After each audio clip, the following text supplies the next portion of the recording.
So, day 5. It has been a wild day.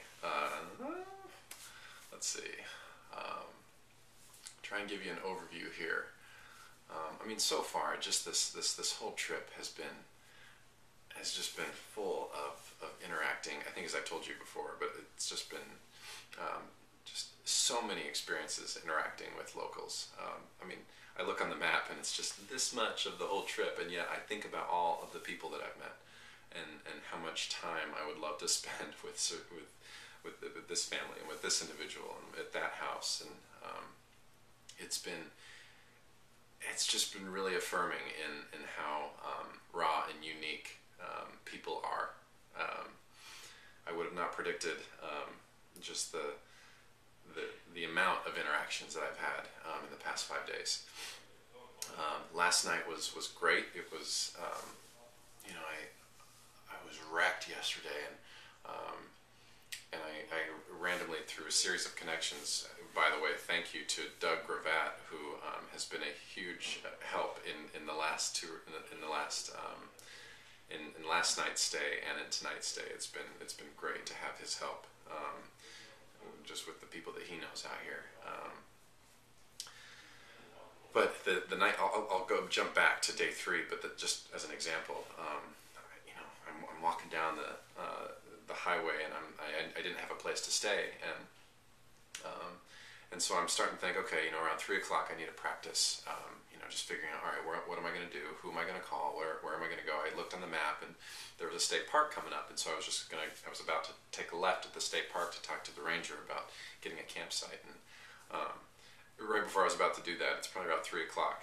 This woman comes running out. Now, mind you, there's no businesses, there's no houses, and this woman comes running through the woods. So I'm stunned, I'm shocked, and then I go talk to her, and she's great. She's like, oh my God, I saw you on the highway, and I saw your sign, and I wanted to, I needed to run home and check you out on the internet just to make sure you were legit, and then I came back to see if you're still here, and you are, and I've got 5 cats and 2 dogs, and but you're welcome to stay here.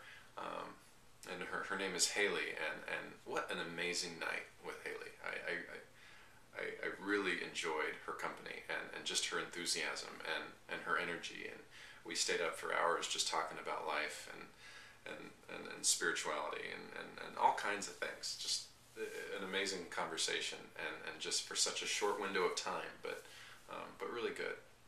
Obviously, turning her on to Kiva too was really cool. She was really excited to get involved and to check it out. So all in all, it was a great night.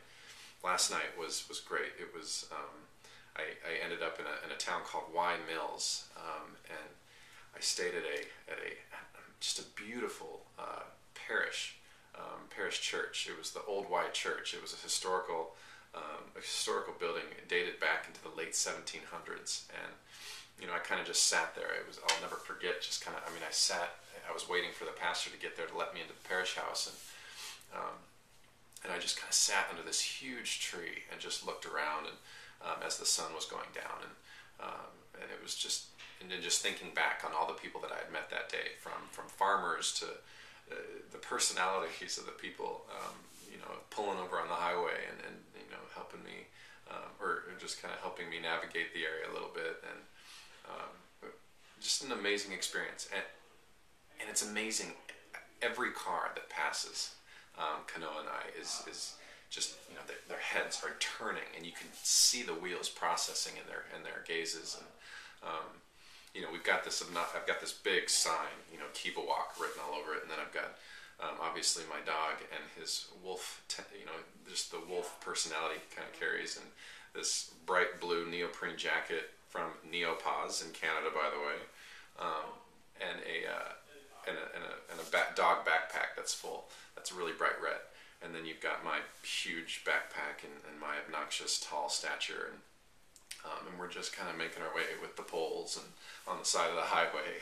People are just, it's awesome. It's cool to in a very raw and slow way, kind of, what's the word for it? it's just cool to have them process what's going on. It's just a neat experience. It's fun. Today, well, last night was great. I ended up talking to the pastor for a couple hours last night, and just again, like, quality conversation. And he cooked some soup for me, and we just sat there and talked for a long time, just about his life and my life, and just kind of all kinds of things. And the dog has. The dog's been great. I mean, for anybody that knows my dog, he's a spaz, and he has always been a spaz, and to calm him down is near to impossible. And what has been really nice is that he has truly calmed down at night. He is wiped after all of the day's activities, especially carrying all that weight. And so it's a whole new dog at night to see this slow moving, very like lovable, cushy. I mean, he's always been lovable, but just this very like comfortable, easygoing, laid back dog at night, and I've really enjoyed that. So I say that just as we were talking at the church last night, my dog was just sleeping the whole time, whereas before he would be running around sniffing everything. Today was great. I woke up at 7 and got out of there by 8 o'clock, and a lot of highway today, but it was good. It was a nice day. It wasn't too cold, and a random guy stopped today in front of us, and he had all this food in his trunk, and he said, he was Italian, so he had a really thick accent. He's like, I saw you. I don't even know how to do an Italian accent. I don't know what I'm thinking I'm going to do.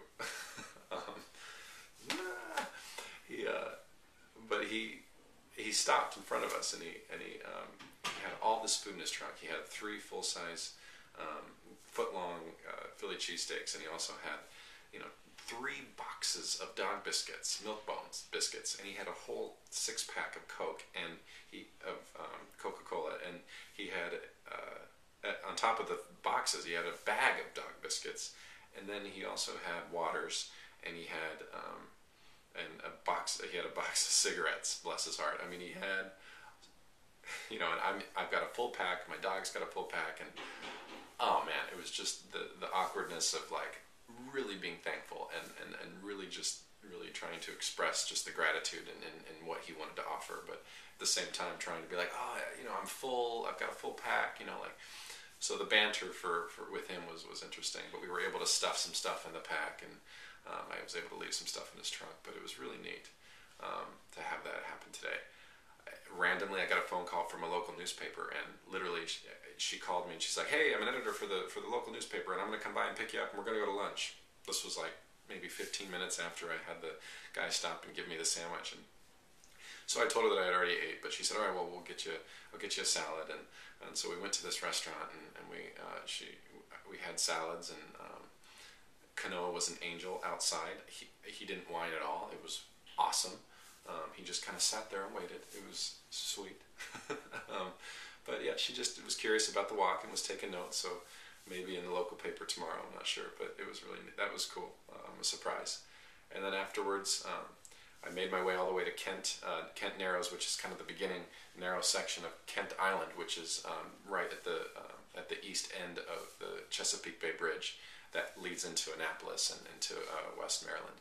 So I'm staying here tonight with a cool family that I met through again a friend, Doug Gravatt, who is in Virginia, and so I'm getting to know them and what they do. He's a youth pastor at the local Presbyterian church here, and he's got a great house that he built by hand, and has got tons of property. It's really a neat place. So yeah, I'm looking forward to the rest of the night and touching base with you all hopefully tomorrow. And it's just been an amazing experience, and I've met some incredible people. So I